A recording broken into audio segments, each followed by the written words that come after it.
Addison Barger, what are you doing? Welcome to the Just Baseball Show. You got myself and Peter Apple joined by Ryan Finkelstein to talk about a wild Game 6. Dodgers, they get it done. Sphincters must have been as tight as humanly possible. It is Halloween. Happy Halloween. And thank you to everybody joining us here on YouTube. We're going to break it all down. My heart is still beating out of my chest. We started a couple minutes late because I'm just standing there looking at my TV telling myself there is no way the game is over. There is no way it just ended like that. We're going to break it down. It's all brought to us by the Sportsbook Born in Vegas. Remember, folks, download BetMGM. Oh, my God. Whether that be on iOS or Android. And use promo code I'm out of breath. I'm out of breath, Pink. What's the rest of the ad read? Use promo code JustBaseball. You get a bunch of bonus bets up to $1,500. How? Addison Barger. Again, we record right after the game is over. That was one of the best and worst endings I've seen to a game. Runners on second and third. 1 out. Andres Gimenez steps to the plate. Hits a low liner. You can't make that out. You can't make that out. I got Dodgers futures, and I'm sitting here rooting for the Blue Jays because that was so electric. It was lined up for George Springer. I got to let you talk. I'm sorry. I'm just rambling. I can't believe it. Well, it's crazy, too, because Glasnow comes in, runners in second and third, nobody out, and he gets a pop-up, and then you get a line drive double play. I had the game day on, so I like saw it as soon as it happened. So you're just reading, and I read, okay, pop-up, fine. But I read, in play outs, and then I see line drive double play, and then I'm like watching it, like, how does this actually unfold that way? My thought when I read line drive double play was, oh, Kike made like a diving catch. Not Kike was able to just catch it like at his chest running in. And I mean, I get that you're carrying the tying run from second base. So obviously he's trying to get that good secondary and try to score if it falls. But you're right. You cannot make the final out of the game when the top of the lineup is coming up, taking the bat out of George Springer's hands, Vladdy in the hole. I mean, it's rough. That's a rough way to lose a game. I couldn't believe it. And I also can't believe how I would feel watching that on game day. Like, just seeing outs, runners on second and third. Like, if there was runners on first and second, you're like, oh, we got that big ground ball. You know what? Here's the problem. I was just doing like a little refresher course, just like for the show, kind of like reading through, making sure I remembered everything. And then I just happened to see like, out. So it was, not the best way to watch the end of a World Series game, but we got a question here, I think. Why, and this comes to us from Niles. Again, thank you to everybody joining us on YouTube. And the best way to support these live streams, just smash the like button and make sure you subscribe. And of course, keep filling up the comment section, with questions, anything you got. Comes to us from Niles. Why on earth is Ernie Clement swinging first pitch? But that's Ernie. Yeah. Like, he goes after that pitch, and it was a perfectly located fastball up and in. I mean, I'm going to take a get. Blue Jays are a luck team. Lucky hits, average hitters overplaying their shit talent. Okay. So, that was a different comment. I thought that was from Niles. So I was like, okay, he's definitely not a Blue Jays fan. I'm going to assume he is. That's Ernie's game. He's first pitch hunting, and he's hunting that first pitch fastball. And he probably thought, and rightfully so, Glasnow's going to come after you. Yeah. Glasnow's not going to throw a bunch of slurves and, big old breaking balls. He's coming at you with his best stuff. That's his heater. So he's sitting on it first pitch, and you got to tip your hat to Glasnow. Yeah, that's a perfectly located pitch. I know it's obviously unfortunate because the result was what it was, a nothing out. Runners on second and third, no outs. You got to at least figure out a way to get that run home. But I wasn't upset at the Ernie Clement swinging first pitch because that's his game. The AB before, he ripped a double in the gap. He's probably feeling himself. So I don't blame him at all for that. He's hitting 400 in the playoffs, too. Yeah, I mean, I'm not going to start questioning Ernie Clement at the plate and start giving him AB advice, would you? No. All right. Okay. Should we Do recap we the game? Yeah, we should probably go back to the beginning, Okay. but that's just a crazy ending to just jump live with just processing what happened. That's sometimes why I hate doing these live streams directly after the game. I am an emotional guy. Clearly, you've been on many shows with me. You see me throughout the playoffs. Like, I am so into the game. So when crazy stuff happens at the end, I need a second to collect my thoughts. But I didn't have a second because my eyes are so wide open staring at the TV saying there's no way it ended like that. They're going to challenge. He has to be safe. There's no way it ended like that. But let's talk about the beginning. Game 6. Kevin Gausman came out with his hair on fire, throwing splitters that had the Dodgers chasing everything, striking out the side in the first, getting 2 more punchies in the second. However, even though we struck out Kike to start it, Tommy Edman took a high fastball, doubled down the line for the Dodgers' first hit. I don't know. I don't remember if it was down the line. He doubled. Then another strikeout, and then Gausman intentionally walks Ohtani. Before I even continue, Aram said in our group chat, and I thought he was kind of spitting here. I want to try and see if I can find it real quick. Of course, our group chat is just absolutely blowing up. He was talking about intentionally walking Shohei. So here it is. Even when it's Ohtani, I'm generally not a fan of intentional walks early in ball games. We always talk about how free passes burn pitchers. More base runners often compounds the issue. Ohtani goes deep. It's 2-0 and nobody's on. Here we are at 3-0. I get what he's saying, and I tend to agree with what he's saying. But I also understand in the moment wanting your righty to go up against another righty and not wanting to see Shohei there, and also walking him then gives you a force out at both third, second, and first. Yeah. So I think he's right, but that doesn't mean I think John Schneider made a bad decision intentionally walking him there. Does that make sense? Look, at the end of the day, if you're writing, before the game, you're scripting things out. One of the first things that you're saying is, if we can, we're not going to let Ohtani beat us. So first base is open. To me, it wasn't one of those decisions where when it happened, I was like, ooh, what is he doing? I'm just like, oh, yeah, okay. I get it. I agree. So it's not one that I mean, I understand what Aram is saying, and like obviously it burned the Jays today, but again, it wasn't one of those where it was like, what are they doing here? It just didn't work out for them. Will Smith came through. Yes, he did. Will Smith would punish Gausman for that, doubling down the left field line, scoring Edman for the game's first run. Mookie Betts had to do it. See Gausman not pitching to Freddie. He was like, I want to face you, Mookie. I want to face you. Because Mookie has done absolutely nothing this entire series. Why wouldn't you? But man, finally got on top of fastball. Big hit with runners on. Singling to left, scored Ohtani and Will Smith to give the Dodgers a 3-0 lead. Blue Jays would answer right back, just like they always do. Addison Barger doubled to start the inning, got moved over to third, and on a 3-0 count, George Springer on one oblique, maybe none at this point, got the green light and ripped a single to center to score the Jays' first run.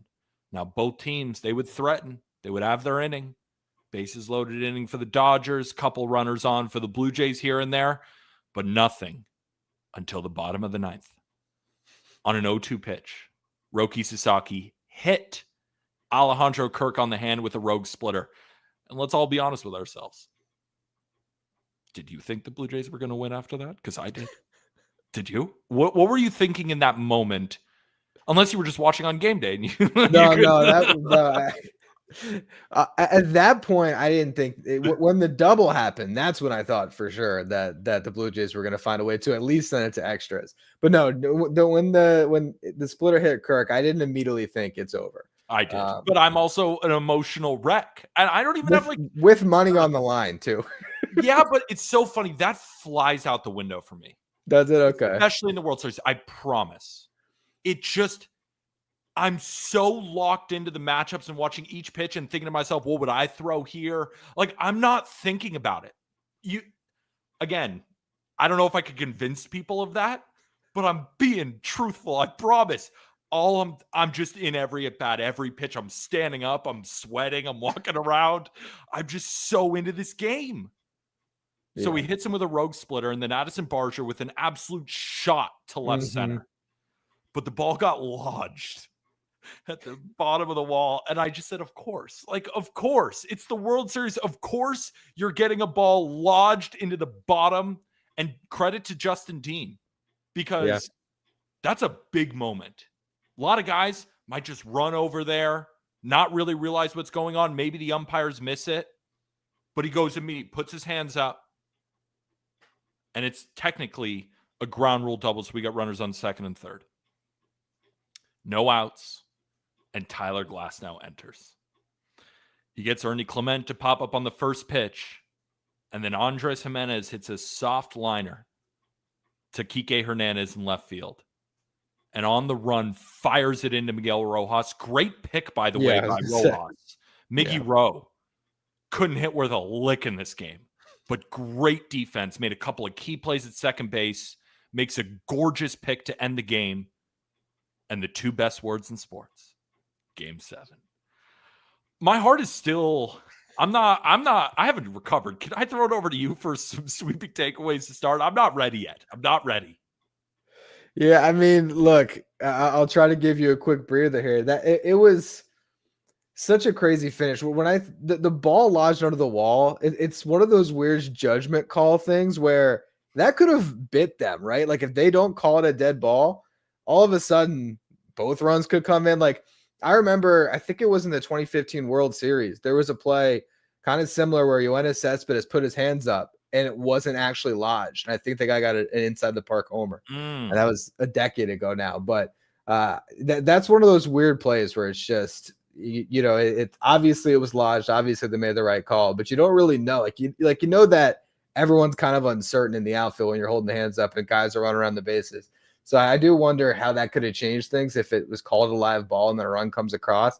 But Dodgers catch a little bit of a break there that it gets lodged. And then, I mean, Glasnow coming in, it does put everything just up for grabs in Game 7. Who knows what's going to happen as far as the pitching, you know, how the Dodgers are going to navigate that game. But crazy win. And like you said, we get a Game 7, which is what everybody wanted.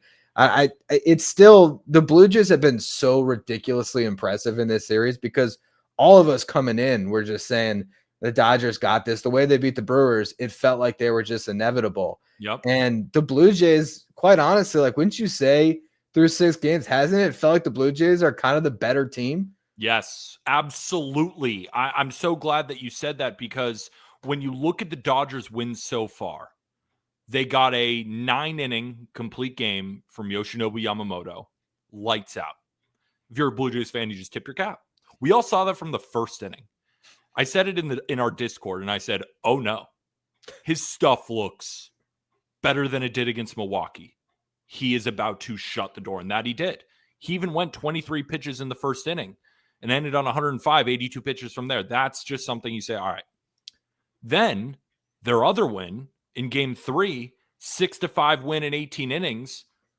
At the end there, that was the Buffalo Bison taking on the Dodgers. I mean, Eric Lauer, legacy performance. Blue Jays bullpen did their job. And then Freddie in the bottom of the 18th walks it off. Are you telling me if Springer, if Kirk, if Bichette, I could probably just name their whole starting lineup because none of them were in there. Is this series over? Did it never go back to Toronto? And then the Blue Jays wins, all pretty commanding. Yeah. And then in this one, Dodgers win 3-1, took a Herculean effort from Yamamoto once again, and they still almost blew it. We're going to talk about Game 7 in a minute. I want to stick on this game, though, for right now. Yeah. Tyler Glasnow, take a bow, dude. Take a bow. I know, kind of bailed out by the double play, but at the same time, gets the first pitch out, swings that momentum right back to the Dodgers. That was just a dagger. Obviously, they could have still sent it to extra innings, all those kind of things. But first pitch you see, immediate pop out doesn't do a job. You could feel, wasn't in the stadium, but I felt like, and they were panning over to the crowd, that it just went from, oh, we're going to win to, oh no. Yeah. Like immediately.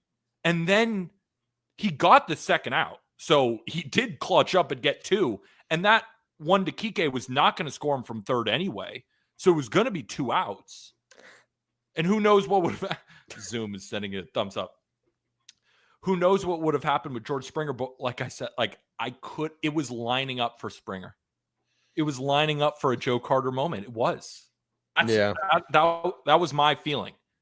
That it was lining up for another walk-off home run to win the World Series. At least, again, that's what it felt like. And for that to happen, and were you surprised they went to Glasnow there? Because, of course, you'd assume that he would be your Game 7 starter. That's what he's lined up to do. But you have Shohei Ohtani. I assume Glasnow's still going to pitch. Again, I don't want to talk about Game 7 yet. I want to stick on this game. But you had to have been surprised that Glasnow came into the game at all. Yeah, no, I mean, I had no idea where they were going to go. I was like, they're just going to let Roki just try to get through it. And you figured someone was going to get up. But yeah, Glasnow coming in was a big surprise. But you got to get to Game 7. So you can't just be worried about Glasnow is going to be our Game 7 starter. Like, you have to get there. And, I mean, the stones on Glasnow to come in that situation. I mean, I don't know if he has pitched in the bullpen so far throughout the playoffs, but he's not used to that. He's not used to coming in with runners in second and third, nobody out. You know, and I don't even think the best closers are always like used to that situation. It's tough for anybody. So for him to come in, nobody is used to Game 6 elimination game on the road, coming in with runners on second and third and nobody out. Nobody on the planet is ready for that. I think one guy is.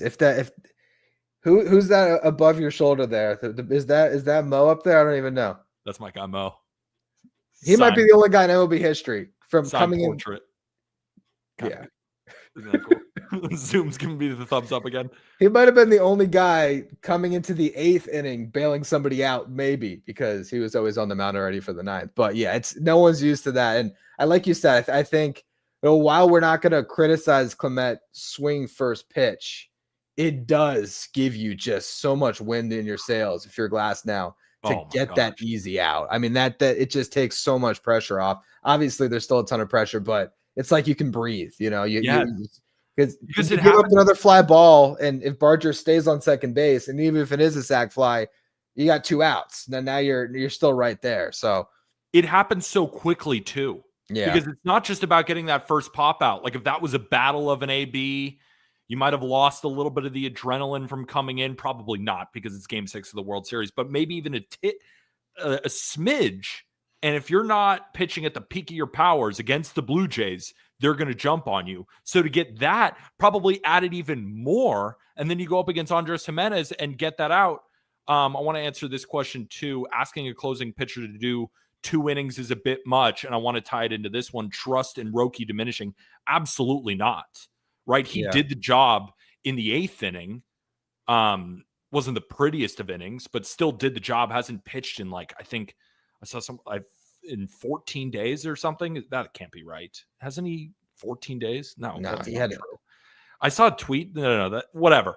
Roki hadn't pitched in a little bit.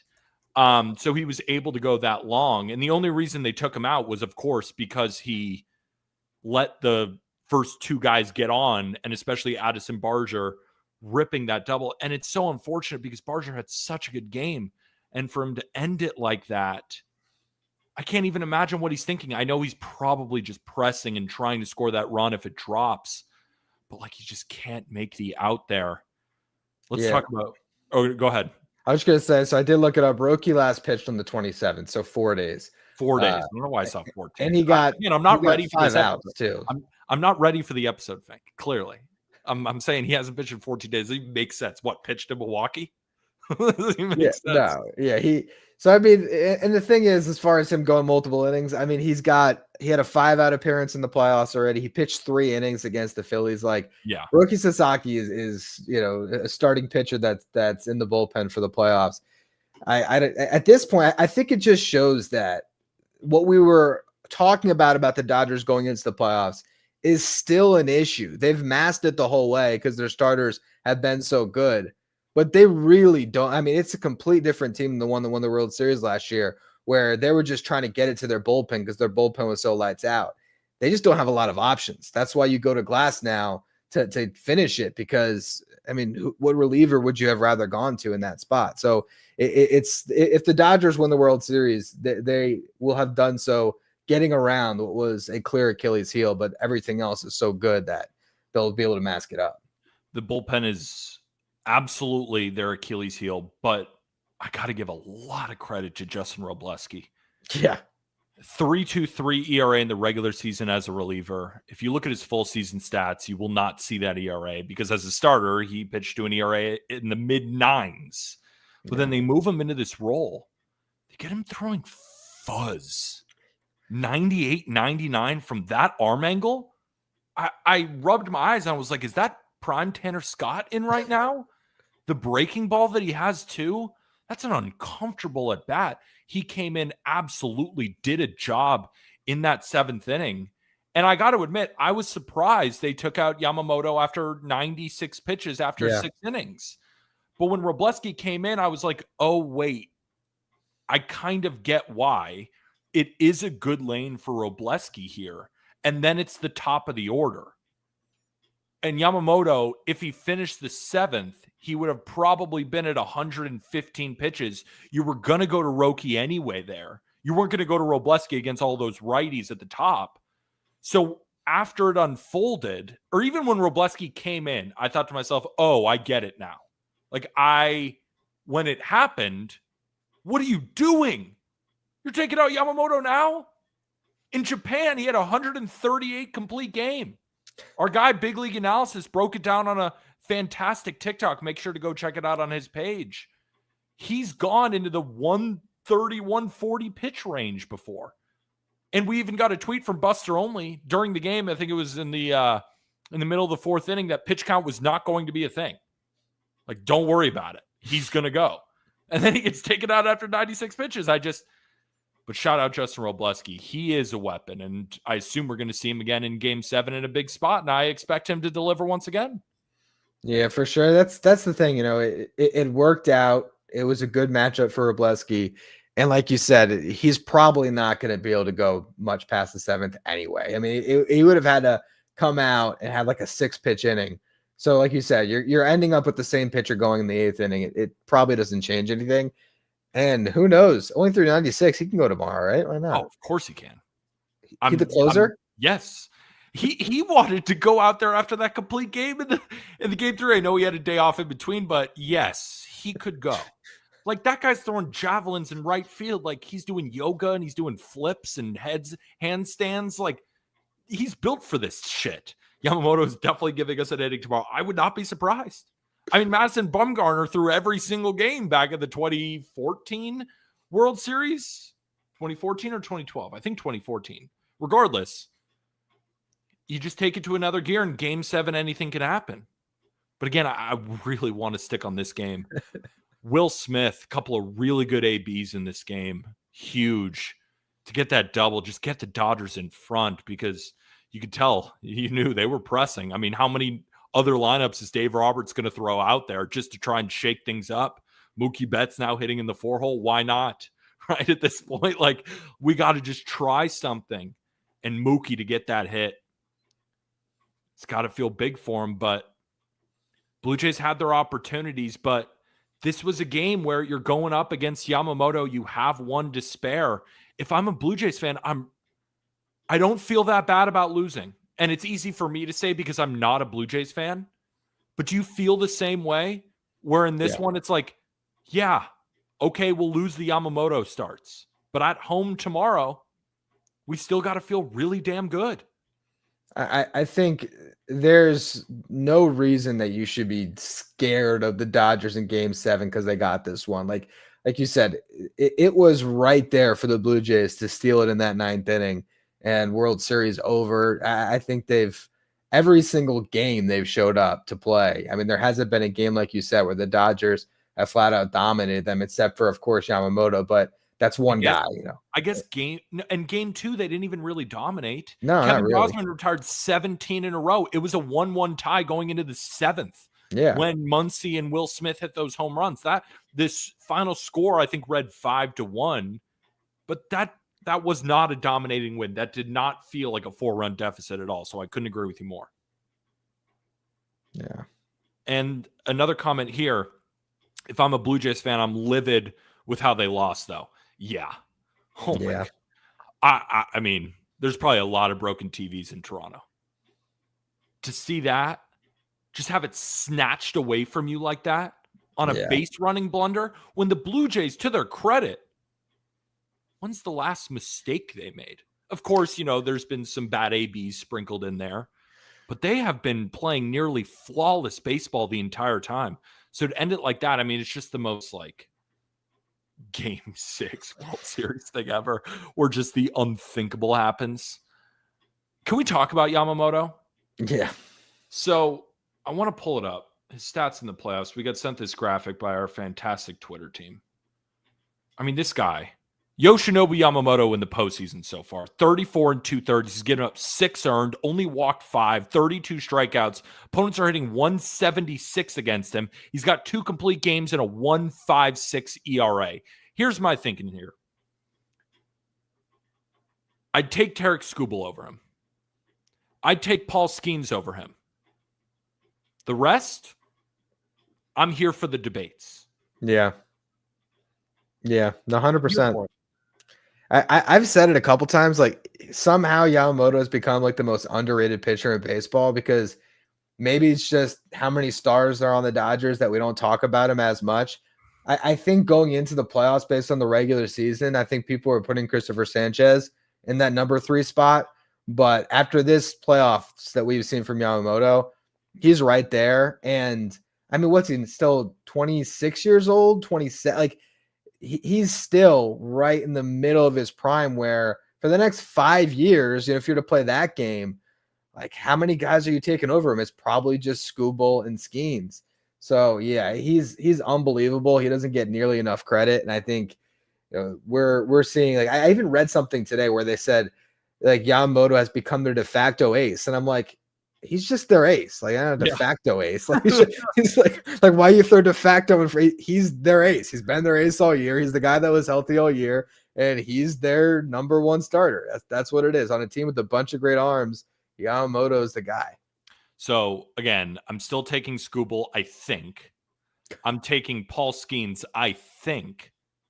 And then I think it's a debate still between Garrett Crochet of the Red Sox and, of course, Zach Wheeler. We'll see how he responds from his blood clot. And then, of course, Christopher Sanchez, Blake Snell, those guys are in.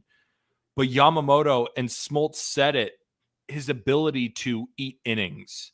We were shocked he came out after 6 innings. Most pitchers in the postseason, it's incredible to pitch it past the 6th inning. Yamamoto, we've become spoiled. Like, we're not getting a complete game in the World Series. We're not getting a complete game in the NLCS. Wait, you didn't? I read the stat line: 6 innings, 5 hits, 1 run, 6 strikeouts. Even though I watched him shove, looking at that stat line feels like a letdown for him. That's the level that he's pitching at, with 7 different pitches: splitter, 4-seam, curveball, cutter, sinker, slider. I only threw 6 tonight, but I know he's got 7 in his toolbox. Didn't even throw one of them tonight. How many Cy Youngs for Yamamoto? Here's the problem. At least for now, Paul Skeens is pitching in his league.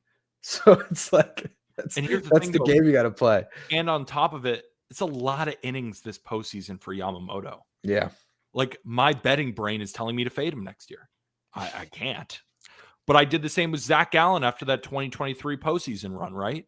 People were trying to put Gallen in the top 10 pitchers in baseball. I'm like, let's see how he responds after throwing the most innings of his career. Yamamoto's been drilling innings. And again, he's a guy who I believe can buck those trends, just because it's clear, like, he's got a different regimen. He's got a different body. You know, he's doing the splits and he's calling for the ball after a complete game. He's like, yeah, if you need me in the 19th inning, I'm there, and like pleading to get the baseball. This guy's just different. What's crazy too is I feel like a lot of times the pitchers that come over from Japan, because they're used to that different schedule, they're a little more fragile. I mean, especially my team with Kodai Senga, but just, maybe they need the extra day's rest before they pitch. Like, this guy is an absolute workhorse in a way that is kind of atypical from guys that come over from the NPB. And the current workhorses in baseball, Skubal, just built like a brick shithouse. Paul Skeens, Logan Webb. Built like a brick shithouse. Logan Webb, big guy. Christopher Sanchez, tall, lanky. Crochet, nicknamed the Big Oink. I'm so jealous of that nickname as a Yankee fan. What a nickname. It's the best nickname I've ever heard, the Big Oink. It's incredible. He is a big hoss. And then you have 5'10" Yamamoto. He's doing handstands and splits and throwing the way that he did. I also really want to highlight Kevin Gausman. Yeah. I know he ran into that tough third inning, but outside of that third inning, Dodgers had nothing for him. Throwing splitters left and right. And I'm thinking to myself, Dodgers, why are you chasing? What are you doing? That's credit to Glasnow. It's because they cannot tell the difference between that fastball and that splitter. And when Gausman is on, I've seen it for years pitching in the division. I've seen him pitch a million times at this point. He's either got it or he doesn't. And he had it tonight. So it makes it that much more impressive that the Dodgers were even able to put up 3 on him. But that was just fastball splitter. Yeah. Yes. And they couldn't. I mean, he's getting Ohtani on stupid swings. Everybody in the lineup had a horrible swing. In the first inning especially, you go Ohtani, Smith, Freeman. It's really hard to make all 3 of them look stupid. And that's what he did. Like, you'd expect too, because you're the Blue Jays. You're scoring a bunch of runs every game. If I told you, Fink, going into game 6, Dodgers were only scoring 3, might have picked the Blue Jays. Maybe not. Might have. Yeah, the Yamamoto side of it, probably not. But honestly, with the Yamamoto side, I would have thought, oh wow, they got 3 runs across for Yamamoto. That should have been enough. But yeah, it's to keep that Blue Jays lineup down is tough. And for Gausman to do what he's done all postseason, I mean, it's not like he's coming off a great regular season. He hasn't really been the guy that was in the Cy Young conversation for a couple years now, the last 2 years. So he's really gotten back to that when it mattered the most. And if they win the World Series, it's going to be big credit to what Gausman and Savage have been able to do in that rotation. And also Bassett just puts up zeros every time he steps every time, and it's fastballs too. We were talking about his usage the other night. Let me check it real quick, because last time he came out, it was 80% fastball or 4-seamers and sinkers. Where is he? Yep, 54% sinker, 15% fast 4-seamer, 15% cutter. He's just throwing heaters. High leverage Bassett is like my favorite player. He's like, what? Doesn't care. I'm just going to throw strikes. I'm not going to walk anybody. You're going to hit it on the ground. I'm going to get my out. Nasty. These fastballs are moving, and he's throwing 95 miles an hour. I want to talk about a couple of bad performances too before we preview Game 7. I mean, a couple of dead bats in this one. Muncy, ugh. Teoscar Hernandez, yuck. Alejandro Kirk. That one that he struck out on against Yamamoto, that splitter. That was the best pitch I've ever seen. That thing moved 4 feet. And I was like, to make Kirk swing like that, nobody on the planet could touch that pitch. That's the best hitter in baseball with 2 strikes. The best. This year, statistically, the best. Made him look like an idiot. It's hard to blame Kirk. You just got to tip your cap. That's an unhittable pitch. And to get him to chase outside the zone that much, see where the ball ended up? Almost hit him. What a pitch. Dalton Varsho, not a great game today. It's kind of it. There weren't that many negative performances. And it stinks because Addison Barger had a great day. Started the inning that got them their first run. Got the double into the gap. You can't make that out, Barger. You just can't make that out. Anything else before we preview Game 7? Last note, just that the way Ohtani dug out that ball when he just reached down and when we're watching, I mean, Ohtani, obviously he's number 1 alien, but There's so many aliens playing baseball now. It's just crazy just what people are able to do on the diamond. It's just a different game. I thought, first of all, I thought that was a fly out to left that he was going to have to run in for. That's what I thought. I'm telling you my exact thoughts in the moment. I thought, oh, it might land in front of him. And I'm watching it fly. I'm like, wait a minute. Is the camera off? But the center fielder's running. That went off the wall. Yeah, it was I crazy. immediately tweeted. I didn't even have a good tweet or anything. I just said, wait a minute. That went off the wall. I couldn't even talk. I didn't have anything clever or punny or anything. That went off the wall. Hit that 101 miles an hour, 100.6 to be exact. What in the world? But just flips his hands out and just it's a good pitch. What can you do? That's just when the best of the best are going at each other. It's like to Alejandro Kirk, that pitch that he struck out on, you just got to tip your cap. That was a good pitch to Ohtani. Hit it off the wall. What can you do? It's the best on the best coming after each other. And that's why we need a game 7. I'm still not ready to record the show, even though we're 36 minutes in. I'm not ready. I'm ready to talk game 7. I'm still thinking about Addison Barger. But before that, before we preview game 7, a quick break. I need a second.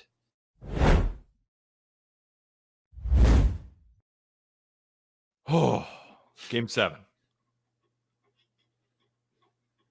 We can talk about the pitching matchup, but we have no idea the pitching matchup right now. So Max Scherzer reportedly is going to get the ball for the Blue Jays. Coming off a pretty decent start against them in his last go-around. Future Hall of Famer. He's going to summon some spirit. And he's going to spin those sliders. And then, of course, it's going to be bullpen chaos. Could we see Trey Savage again? I feel like that's unlikely. But maybe not. Couple days off. Fresh arm. I mean, he's 22 years old. You know, he's probably chomping at the bit to throw. Who else do you think we're going to see? Definitely high leverage Bassett. Dude's a weapon. Sir Anthony Dominguez, Jeff Hoffman. Varland's going to get in there and break the record for like the most appearances in a playoffs. I saw today, I think he tied it or whatever, right? Yeah, so he's got 14 tied an MLB record. He's getting a 15th. It's going to be all hands on deck. I can tell you who's going to start for the Dodgers, though. Ohtani? So here's why. Ohtani on 3 days rest, because there's that rule where they made the Ohtani rule. If your starting pitcher is going to be your DH, when they get removed as your pitcher, they can stay as the DH. If he pitches out of the bullpen, they got to pull him from the game, which you're not going to pull his bat out of the lineup. So I don't think we're going to see Ohtani on 3 days rest getting 6 innings. But Ohtani going through the lineup at least one time on 3 days rest, starting the game, and then Glasnow, I think that's how they do it. I think it's Ohtani. You know, if you're lucky, maybe you can get 3 out of him, and then you go to Glasnow. That's how I think they're going to play it. But then again, Glasnow just pitched, so I don't know how that's going to impact him. But I'm sure we'll see him. I just don't think we're going to see 95 pitches from Glasnow. I think we might see maybe it's 50 pitches from Ohtani. Maybe you get 60 from Glasnow, and you hope that carries you through most of the game. But I mean, and then it's all hands on deck. Is there any chance we see Yamamoto again? Like, could it be Ohtani for 4, Glasnow for 3, and then Yamamoto for 1, then to Roki again? But it's also, how is Roki going to respond after throwing over 30 pitches the day before? You know what's crazy? How do I feel that Yamamoto is going to be fresher than Roki? Yeah, I do feel like that. I always feel like Yamamoto is fresher than Glasnow somehow. I don't know. I mean, maybe I kind of feel like Yamamoto, if the Dodgers win the World Series, I feel like Yamamoto gets the final 3 outs. I mean, that's how the Dodgers got it last year against the Yankees with Walker Buehler coming in. They like having the starter there, and you still got to trust Roki. You still got to trust Robleski, but I don't think we're seeing Anthony Bonda. I don't think we're definitely not seeing Blake Trinan. I don't think we're going to see Emmett Sheehan. I think this is the best of what the Dodgers have. It's Glasnow, it's Ohtani, it's Yamamoto, it's Robleski. Snell maybe gets into the game too. Here's the thing, though. Like, he hasn't pitched great though. So, yeah. But the thing is, Ohtani pitched pretty well against the Jays, but they're not afraid of him. They already kind of hit glass now. It wasn't anything crazy, but they definitely weren't shut out. The only pitcher who has been able to quiet this Jays offense is Yamamoto. And he just threw.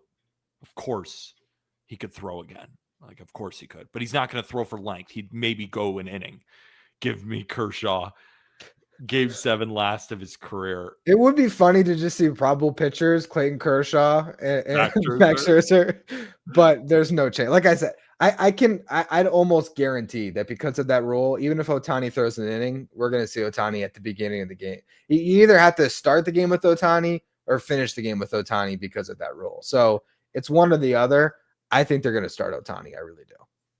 So probably going to be Ohtani because of that rule, taking on Max Scherzer. And then after, might see a Savage. On the Dodgers side, definitely going to see Glass now. And then it's really, Roberts just said no Yamamoto tomorrow. There's no way. I know he said it. I'm not going to believe it. He said no Bueller last year, I'm sure. Going into that game, there's no way he just be like, no, we're not. Like, if the situation calls for it, well, is he going to Anthony Bonda, Emmett Sheehan, Blake Trinan, or is he going to Yamamoto? Dave Roberts also told us he was going to pitch a position player, so maybe he's just a known liar at this point. Yeah, maybe. And also, you don't want to tell the Blue Jays. Do you want to tell the Blue Jays? Could he be playing some mind games? Be like, yeah, he's ready for tomorrow. He's starting. Yamamoto is going to hear that press conference and be like, "What are you talking about? I'm ready." Like, what do you mean? Of course, I'm coming in. Yamamoto hears that while he's doing a handstand. From Ozzy, I speak fluent Dave Roberts. I'm telling you guys, he's lying. I couldn't agree with you more, Ozzy. He is. I don't know if he's lying. I think he also isn't ready to do that press conference. None of us are ready to talk about this game yet. Because I bet if the way the question was probably posed, is Yamamoto available? And he's probably saying, well, he just threw 96 pitches. No. Yeah. But then he's going to think about it afterwards and be like, of course he is. So we might see him regardless. Hard to really break down a game when we don't know what type of pitchers are going to even be coming into this game. That's why Game 7 is so perfect. And really, a Game 7 preview, we're all just wasting our time because we all know that the reason we love Game 7 so much is that anything can happen. So walking through each matchup, I mean, the complete opposite is going to happen. I just want to get your feelings because breaking it down statistically, who cares? Throw all of that out the window. What does your gut tell you about Game 7? Man, what does my gut tell me about Game 7? This whole time, I've always felt like somehow the Dodgers were just going to win it. So, like, there's part of me that still leans that way. But this Blue Jays team has been so impressive. I certainly wouldn't put my money on the Dodgers to win this game. It's crazy. My gut the whole time has always leaned Dodgers, but I think if the Dodgers, here's what I'd say: if it's a close game, the Dodgers win. If there's one team that's going to rout the other, I think it's the Blue Jays. Like I don't think I'll see. I can't envision the Dodgers just walk all over the Blue Jays in Game 7, and that's how it ends. I picked the Dodgers to win the World Series in 5 games at the beginning of this series. I said they are quite possibly the best team of my lifetime. But the Blue Jays have been the better team this series, and I was wrong. I want to stick with my prediction and go with the Dodgers. Just stick with it. My bank account wants me to stick with the Dodgers because I have all these futures on them. I'm hedging. The Blue Jays have been the better team this series. Their wins have been much more convincing. Their losses are airtight. Their offense, even though they only scored 1 run in this game, they still out-hit the Dodgers. The Dodgers offense in this game did not prove anything to me. You finally got 1 or 2 big hits, and you got bailed out by Yamamoto. And then even in the final inning, they almost lost. without a bonehead base running mistake, we could be talking about the Blue Jays winning in 6 and George Springer ending the game with the second consecutive walk-off home run to win the World Series for the Blue Jays. The Blue Jays have been better. I don't care about the starting pitching matchup. Yeah. The one area I trust the most in this entire game is the Blue Jays offense. I trust them. I don't care about Glasnow. Blue Jays have hit him. I don't care about Ohtani. The Blue Jays have hit him. The Blue Jays can clearly hit anyone the Dodgers throw out of their bullpen, and they're not afraid. They know. I bet a lot of people in the media are going to choose the Dodgers because the Dodgers have the better roster, quote unquote. The Blue Jays deserve to win Game 7. They have been playing better. I'm going to go with the Blue Jays as my Game 7 winner. I will be hedging out of these World Series futures. I think this is their series. At home, in front of that crowd, the Dodgers offense has not shown us anything. Now, of course, could they just break out tomorrow? Of course. It's the Dodgers. They could do it at any moment. Could Scherzer just have a terrible start? Of course.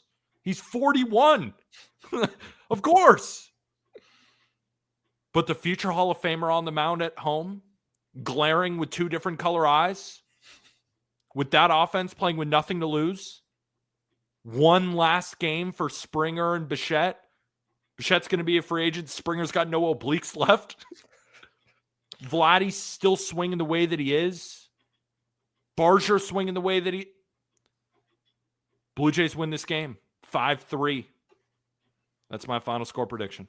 You've been pretty good on those. I also got to give you credit for not hedging today, because if I was in your position, I'm sure a lot of people who might have been in your position, I would have hedged. I watched your video. Your rationale made sense. You like the Dodgers in this game with Yamamoto, but that took some stones to wait on it. And obviously you'll end up on a better side of it hedging now for just a Game 7 instead of taking it early. Thank you for saying that. I was called some nasty names in my DMs and in my comments. People calling me very stupid and other bad names. Like, how can you not hedge? Of course the Blue Jays are going to win the World Series. We got to play the math. Got to play the matchup. Again, I wanted to hedge immediately after that Game 5 win. I'm like, the Dodgers are done. This series is over. I can't believe how bad the bats are. I always tell myself, sleep on it. Wake up, do the math, figure out the matchups, and be like, is this a good bet? No, it's not. I'm willing to go down with the ship. Why did I pick the Dodgers in the first place? Because I was pretty confident they're going to win the Yamamoto games. What changed? Yeah. Do I think the Blue Jays are going to hit Yamamoto? No. But here's the thing. This game, I genuinely feel the Blue Jays should win. Now, I could hedge, and it could end up being a bad decision, and the Dodgers end up winning, and I cost myself some profit. But I'm fine with it. Going into it, I believe the Blue Jays win this game. I believe it. They have earned it. They have been the better team. Point blank period, they're at home. Dodgers offense has not done enough. Their defense, I mean, that Muncy error, what are you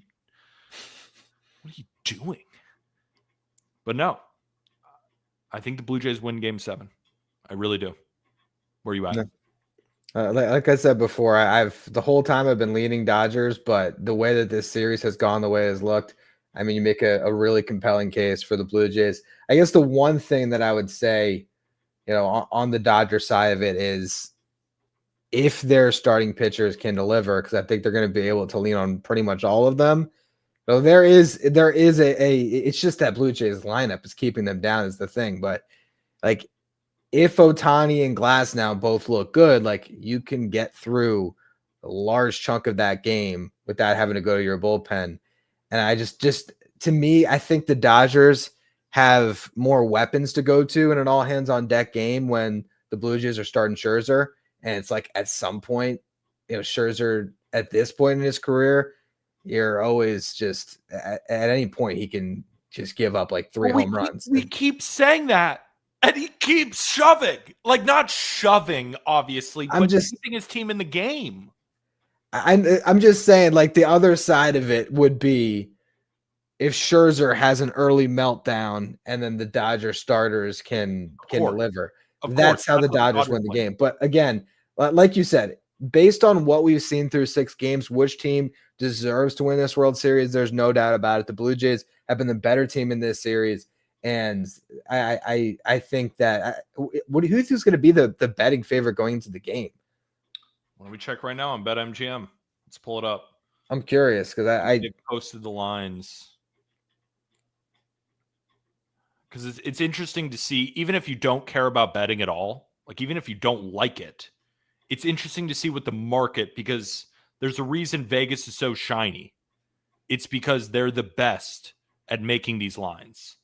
Opening lines, Dodgers minus 135, Blue Jays plus 115. It's a bad line. Yeah. I think it should be minus 110 on both sides. That's why, again, we're talking about hedging. Would you take the bet anyway? If I never had a Dodger future, I would be betting Blue Jays money line in Game 7 at plus 115. You can't tell me it's anything less than a 50-50 ball game. You can't tell me that. Well, what I'm curious too, for those of who aren't aware of the numbers, like what was the difference on if you had hedged today compared to that Game 7 So number? Let's say I would have bet Blue Jays series price minus 230. Mm. So I would have to put like 8 units to win like my money back if the Dodgers were to end up losing that game. And I thought to myself, that's overvalued. What that's doing is preying on people who think the Dodgers are dead. And then you could bet Blue Jays money line in Game 2. I thought the Dodgers had a better chance than the line indicated. So I said, I'm just going to make a bad bet to guarantee profit. That's not why I bet. Yeah. I don't make bad bets like that. I don't care if the Dodgers lose. That's the wrong bet. Long term, that's going to win me more money than playing stuff like that, guaranteeing me profit in the short term. I play for the long term. I play the odds. That's why ultimately my futures are better than my game-to-game picks, because my math and the way I cap is better with a longer period of results than a one-game sample size. But in a one-game sample size where I think anything can happen, and I trust the Blue Jays bats and they get the bottom of the ninth, when I have seen nothing from any of their bullpen arms to make me think that they're going to have a disaster back there. Dominguez looks disgusting. Hoffman has done his job every single time. Louis Varland's stuff today, it looked like he had the ball on a string. He was throwing sliders. It said it was 89. I was like, that's 95. It's a 95-mile-an-hour curveball right there. You're lying about the velocity. Just firing in 99-mile-an-hour fuzzballs. I believe in them. If Trey Savage comes in, what? The Dodgers going to suddenly hit him? Yeah. They couldn't even hit him when he stunk in Game 1. I thought he did not look good. And the Dodgers didn't hit him. They only put up 2 runs in 4 innings. I thought he looked worse in that start than he did against the Mariners when he gave up 5 earned. I really did. I thought his location was worse. He only threw 13% splitters because he didn't have it. That's like what Trey Savage is the splitter, and he didn't have it. So I don't think miraculously Muncy is just going to snap out of it, or Teoscar, or, I mean, Mookie had that big hit, but besides that, it wasn't all that great. It's not like Ohtani's hitting that well, and in a big spot, they just intentionally walk him anyway. Freddie Freeman, you know, he's hit some balls hard. Again, what am I talking about with Freddie Freeman? Like, he's great. But I'm just saying, I'm looking at the Blue Jays lineup, and I feel like every single one of you from 1 to 9 can get a big hit in a big spot. And I look at the Dodgers from 1 to 9, I feel like I'm focusing in on a few of you. I can't back that. As the favorite? No. They're the favorite because of the better roster. They're the favorite because they have the better starting pitching matchup, which heavily affects the lines. It's just a fact. But that doesn't mean they win. Now, I'm not going to hedge a crazy amount. I still want my upside of the Dodgers. But I will be hedging because I think the Blue Jays win Game 7. Yeah. And obviously, yeah, you went from what you said, minus 230 to plus 115. So, exactly. I mean, big win for you there. Yeah, now I get a better shot to hedge, and the other side of the hedging is a plus money pick, so I don't even have to put that much money on it. And sometimes you just got to sack up and believe in what you believe. Stand on it. Don't overreact. Thank you, Ozzy. Big balls, Peter Apple. And we'll end on that. Hopefully everybody enjoys their Halloween Friday. Thank you for spending it with us, by the way. Really appreciate everybody joining us. I know you could be out in the town getting candy or doing whatever the hell that you want, going to Halloween parties. Thank you again Fink, really appreciate you joining me. Wouldn't miss this episode of the world. As we cover baseball, like we're never celebrating a Halloween ever again. I don't even care. I will totally throw away Halloween for the rest of my life in order to watch games like this. Game 7, Dodgers Jays at the Rogers Center. Get the first back-to-back champs since the Yankees, or we get the first championship north of the border since 1993. I can't wait. Think anything else before we say goodbye? Nope, just can't wait for tomorrow. And also, baseball will be played in November, so that's pretty cool too. Hell yeah. Maybe we'll get a new Mr. November. Also, thank you, Daniel, for donating. Do you give Yamamoto World Series MVP if they win Game 7? It depends. When he gets the save, I mean... Yeah. And what if Shohei has 2 home runs? Then it's like, well... That's true. Shohei starts the game, strikes out 10 in 4 innings. We could do that whole game again. Exactly. So, again, we got to wait on that, but appreciate the question. I think he's right up there now. If you look at the odds, it's Ohtani, Vladdy, and Yamamoto right at the top of World Series MVP. So it's probably going to be one of those 3. But who knows? Maybe it's somebody else. But we will see. Game 7. Again, thank you to everybody for joining. The best way to support the Just Baseball Show, again, if you were with us on YouTube, smash the like button for us before you go. Best way to support the free show. And, of course, make sure to subscribe because we'll be live tomorrow. We'll be live tomorrow. Oh, I can't wait. I can't wait to watch that game. I still can't get over Addison Barger getting thrown out. I just can't. But everybody's done with me rambling. Make sure to go get your Just Baseball merch. If you're listening to this on audio, make sure to leave a written review, 5 stars, Spotify, Apple Podcasts, wherever you listen to your shows. If we only got one more episode together this season, what a season it's been. For Ryan Finkelstein, I'm Peter Apple. We'll see you tomorrow. And with that, thank you, everybody.